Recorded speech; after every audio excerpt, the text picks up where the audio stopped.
Luneta, malinis na iniwan ng mga kaanib ng Iglesia ni Cristo matapos ang ginawang Rally for Transparency and a Better Democracy. Makibalita tayo kay Mads Villar Moratilio. Mads.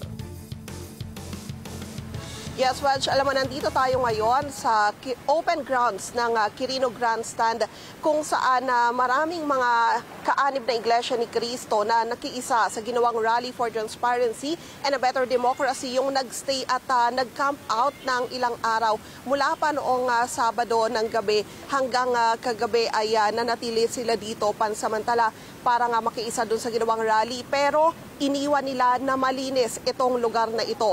Kanina may mga nakausap tayo ng mga tagalinis mula sa MMDA at maging Manila Department of Public Services. Ang sabi nila, alas 4 daw na madaling araw, nagpunta na sila dito kanina para nga simulan na yung paglilinis sa lugar. Pero nagulat sila na pagdating nila ay malinis at yung mga basura ay maayos na nakatumpok sa mga gilid. Kung kaya naman hindi na sila nahirapan at ang ginawa na lang nila halos hakutin yung mga basura papunta doon sa mga truck upang mahakot na ang mga ito. May mga naabutan din tayo na mga kaanib na Iglesia ni Cristo. Yung sabi nila, yung iba nakauwi na sa kanilang bahay kagabi pero kaninang umaga bumalik ulit sila dito para siguruhin na malinis yung lugar at ultimo yung mga balat ng candy. Talagang halos sinusuyod nila ito nga open grounds na to para makita na wala talagang may iwang basura hanggang dito sa may bahagi ng Ross Boulevard, yung sa may tapat ng Luneta, hanggang doon sa may side ng Luneta kung saan maraming kaanib na Iglesia ni Cristo